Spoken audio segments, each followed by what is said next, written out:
আসসালামু আলাইকুম। এবিসি ক্লাসরুমের পক্ষ থেকে সবাইকে শুভেচ্ছা জানাচ্ছি। আমি আজকে আলোচনা করব প্রিসেপ্টরস বিসিএস প্রিলিমিনারি ডাইজেস্ট বইটা সম্পর্কে।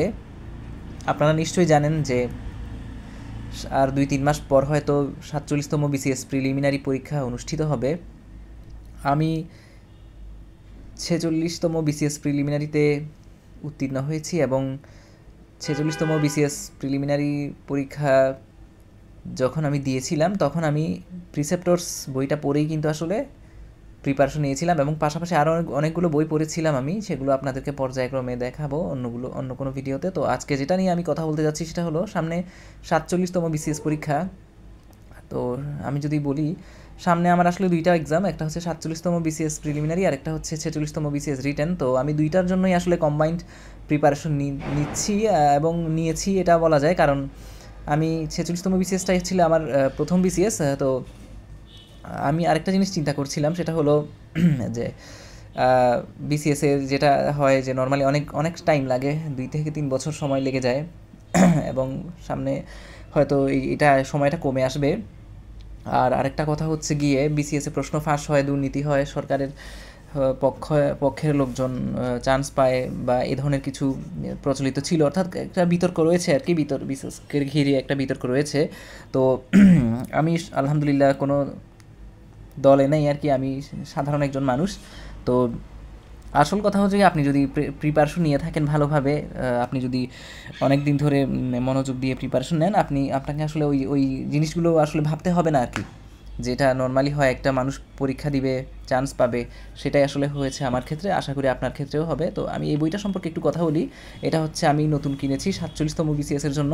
আমার আরও একটা বই ছিল, সেটা হলো 46তম বিসিএসের। এই বইটা পড়েই আসলে আমি কিন্তু বিসিএসে উত্তীর্ণ হয়েছি। তো সামনেও হয়তো উত্তীর্ণ হব প্রিলিমিনারিতে। তো রিটেনের ব্যাপারটা আমি আসলে বলতে পারছি না, কারণ রিটেন আমি আগে কখনো দেইনি। 46তম বিসিএস ছিল আমার প্রথম এবং ওইখানেই আমি রিটেন দিব। তো রিটেনের ব্যাপারে আসলে অনেকে আমার কাছে জানতে চেয়েছেন আসলে কীভাবে প্রিপারেশন নেওয়া উচিত। তো আমি আসলে যেহেতু রিটেন আমার প্রথম 46তমটা, তো রিটেন সম্পর্কে আমি আসলে আমার আগের এক্সপিরিয়েন্স নেই, তবে সিনিয়রদের কাছে যে এক্সপিরিয়েন্সটা আমি পেয়েছি সেটা আমি আপনাদেরকে জানানোর চেষ্টা করব। তো এখানে আমি যে জিনিসটা আসলে বলবো যে এই বইটা কিভাবে পড়া উচিত, একজন স্টুডেন্টকে প্রথমে যে জিনিসটা দেখতে হয় সেটা হলো, প্রথমে আমাদের বিষয়ভিত্তিক বইগুলো পড়লে ভালো। যেমন আমি প্রিলিমিনারির জন্য বিসিএসের জন্য হচ্ছে গিয়ে বাংলা যে বইটা ফলো করেছি, প্রফেসরস বইটা আমার খুব ভালো লাগতো, ওইটা আমি ফলো করেছিলাম। পরবর্তীতে আমি অভিযাত্রী বইটাও নিয়েছিলাম, কারণ বেশিরভাগ সময় অভিযাত্রীর মানে ফেসবুকে এটা নিয়ে বেশি লেখালেখি হয়। তো ওই বইটাও আমি পড়েছি এবং খুবই ভালো লেগেছে আমার কাছে, দুইটা থেকেই আসলে প্রশ্ন কমন ছিল। আর আরেকটা ব্যাপার হলো, যারা অনেকে হয়তো আছেন যারা সময়ের স্বল্পতার কারণে প্রিপারেশন নিতে পারেন না, তাদের জন্য আমি বলবো যে প্রিসেপ্টরস বইটা হচ্ছে বেস্ট অপশন, কারণ এখানে এটা আসলে ডাইজেস্ট হলেও এটা আসলে অনেক ডিটেলসে লেখা হয়েছে, যার কারণে আপনাদের প্রিপারেশন নিতে অনেকাংশে এই বইটা হেল্প করবে। এই বইটাতে খুব সুন্দরভাবে বিষয়গুলো ফুটিয়ে তোলা হয়েছে। আমি যদি আপনাদেরকে একটু দেখাই, প্রথমে হচ্ছে গিয়ে বাংলা বিষয়টা এখানে কেমনভাবে সাজানো হয়েছে, আপনারা যারা, এখানে একটা লিস্ট দেওয়া আছে প্রথমে, যে বিভিন্ন পরীক্ষায় পূর্ণমান হচ্ছে 35, কোথা থেকে কোন টপিক থেকে কী কী প্রশ্ন এসেছিলো সেরকম একটা লিস্ট এখানে আমরা দেখতে পাচ্ছি। এটা হচ্ছে দেখেন, বিপিএসসি প্রদত্ত বিসিএস প্রিলিমিনারি পরীক্ষার নতুন সিলেবাসের আলোকে প্রশ্ন বিশ্লেষণ, অর্থাৎ এখানে 35তম থেকে 46তম বিসিএস পরীক্ষার প্রশ্ন বিশ্লেষণ করে একটা লিস্ট বানানো হয়েছে। এটা হলো শুধুমাত্র বাংলার জন্য। এরপর আমরা যদি আর কিছু বলি, এখানে আর কিছু জিনিস রয়েছে, দেখেন কোন কোন লেখকের থেকে কী কী প্রশ্ন এসেছিলো, সেই টপিকগুলো এখানে সুন্দরভাবে সাজানো হয়েছে। এরপর আমি যদি এই পাশে একটু দেখাই, ইংলিশটা আসলে একটু ক্রিটিক্যাল প্রশ্ন আমার মনে হয়, কারণ আমি আসলে ইংলিশ লিটারেচারের স্টুডেন্ট ছিলাম না, আমি ছিলাম হচ্ছে ট্রিপলির স্টুডেন্ট। তো ট্রিপলির স্টুডেন্ট হয়ে বাংলাটা তাও পারা যায়, ইংলিশটা আমার একটু কঠিন লাগতো, ইংলিশ গ্রামারটাও এবং একই সাথে লিটারেচারটাও আমার আসলে কঠিন লাগতো। তো আমি যেটা নিয়ে শুরু করেছি প্রথমে, আমার সম্পর্কে একটা কথা বলে রাখি, আমি হচ্ছে মুখস্থ বিদ্যায় পারদর্শী, যার কারণে মুখস্থ কিছু করে ফেললে সেটা আমার দীর্ঘদিন পর্যন্ত মনে থাকে। এখানে উইলিয়াম শেক্সপিয়র সম্পর্কে আপনারা নিশ্চয়ই শুনেছেন তার কথা, তার সম্পর্কে প্রতি বছরই বিসিএসে প্রশ্ন থাকে। একই সাথে আরেকজন কথা না বললেই নয়, জিবি শ অর্থাৎ জর্জ বার্নার্ড শ, এই দুইজন সম্পর্কে আমি আগে থেকেই পড়া ছিল।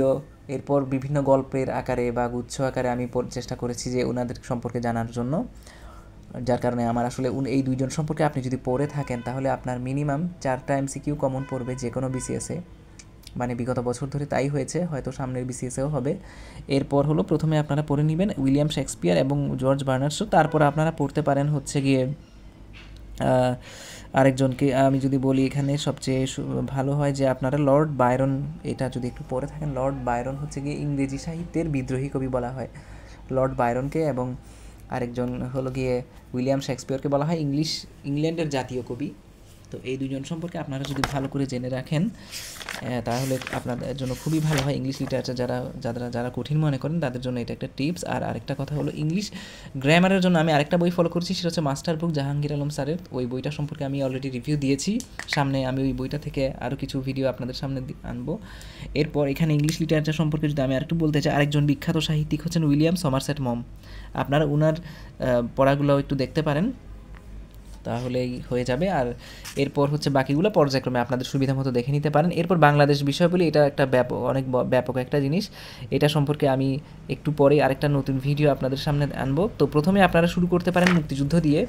মুক্তিযুদ্ধের ইতিহাস তো আমরা সবাই টেক্সট বুকে পড়েছি, তো আপনারা এটা দিয়ে আপনাদের পড়াটা শুরু করতে পারেন। তারপরে হচ্ছে পর্যায়ক্রমে বাকি জিনিসগুলো আপনারা দেখতে পারেন আর কি। তো আমি ভিডিওটা বড় করছি না, আমি সামনে চেষ্টা করব আরও নতুন কিছু নিয়ে আপনাদের সামনে উপস্থিত হওয়ার জন্য। সবাইকে ধন্যবাদ।